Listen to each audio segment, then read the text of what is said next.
नमस्कार, मी लतिका। आज मी तुम्हाला मिरची कांद्याची भजी बनवून दाखवणार आहे। तर अशा पद्धतीच्या मिरच्या आहेत बघा, पोपटी कलरच्या अशा लांबड्या असतात, ह्याच्यापेक्षा पण लांबड्या होत्या।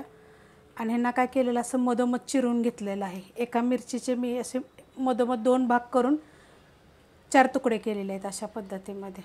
आता ही मिरची किती घेतलेली आहे माहिती आहे का? 150 ग्रॅम घेतलेली आहे। थोडीशी कमी जास्त केली तरी पण चालू शकते, आणि जास्त जर माणसं असेल तर जास्त घेतली तरी चालेल। ही काय तिखट नसते एवढी, आणि आपण तळल्यानंतर तर त्याचा तिखटपणा कमीच होतो। वाडगं घेतलेलं आहे, त्याच्यामध्ये आपण मिरची टाकून घेऊया। कापताना जेवढं बीन निघेल ना तेवढंच मी काढलेलं आहे बघा, असं झाडून काढायचं, कट केलं की निघतं। अशा पद्धतीत आहे बघा, सगळी मी काढून घेतलेली आहे वाडग्यामध्ये। खूप चविष्ट भजी होतात बरं का ह्याचे। मीडियम आकाराचे 2 कांदे बघा, एकदम पातळ असे उभे कापून घेतलेले आहेत। आता नुसते तुम्ही ही का नाही कांदा घातला नाही तरी पण चालेल, नुसती मिरचीची जरी बनवली तरी पण चालू शकतं। मोठा 1 चमचा धने बघा, असे मोठे मोठे कुटलेले आहेत। अशा गोष्टीला ना थोडंसं मोठं मोठंच असावं।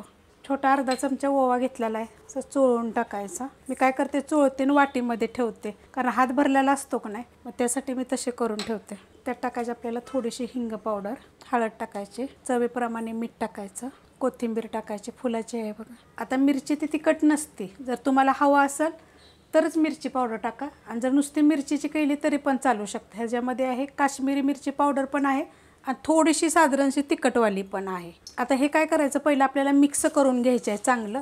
मस्त बघा असं मिक्स करून घेतलेलं आहे, ओलसर होतं, पाणी सुटलं जातं। ह्याच्यामध्ये एखादा चमचा तुम्ही सफेद तीळ जरी टाकले तरी चालतील, अर्धा चमचा जिरं टाकलं तरी चालेल।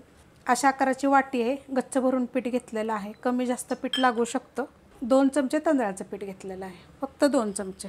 आता हे कालवून घ्यायचं, अजिबात पाण्याचा वापर करायचा नाही आहे। मस्त बघा अशा पद्धतीत झालेलं आहे, तेवढंच पीठ लागले, त्यापेक्षा जरासुद्धा जास्त पीठ टाकायचं नाही आहे। हां, साहित्य जास्त असलं की पीठ थोडंसं जास्त लागू शकतं, आणि होईल एवढं पहिलं कालवून घेऊन नंतर पीठ टाकलं का नाही का, असं मस्त असं पाणी सुटलं जातं, आणि त्याच पिठामध्ये आपल्याला हे कालवून घ्यायचं आहे। वरनं पाणीच टाकायचं नाही, जेवढं तुम्ही अजून कालवाल तर अजूनसुद्धा हे पाणी सोडतं। तेल ठेवलं आहे बघा गरम करायला, आणि तेल चांगलं कडक गरम झालेलं आहे। तर अशा पद्धतीत सोडून घ्यायचे। आता ही आहे छोटी कढई, मध्ये अशी खोलगट आहे ना, तर मी थोडीशी सोडणार आहे। खूप छान लागतात, आणि कशी मिरची तिखट नसते ना, जर तुम्हाला वाटलंच बाबा ही पण एवढं पण तिखट, तर मग थोड्याशा कमी टाका, पण करून बघा एकदा, खूप चविष्ट अशी भजी होतात। आणि फास्ट गॅसवर करणार आहे मी, फास्ट गॅसवर, मिडियम गॅसवर, बारीक गॅसवर करायचीच नाही त्याला। तर साईडला एक मी सोडून घेते, असं असं करून जरी मोठी कढई जर असेल ना तर तशी जरी टाकली तर चालेल, जसं आपण खेकडा भजी वगैरे कांदा भजी करतो तशा पद्धतीमध्ये।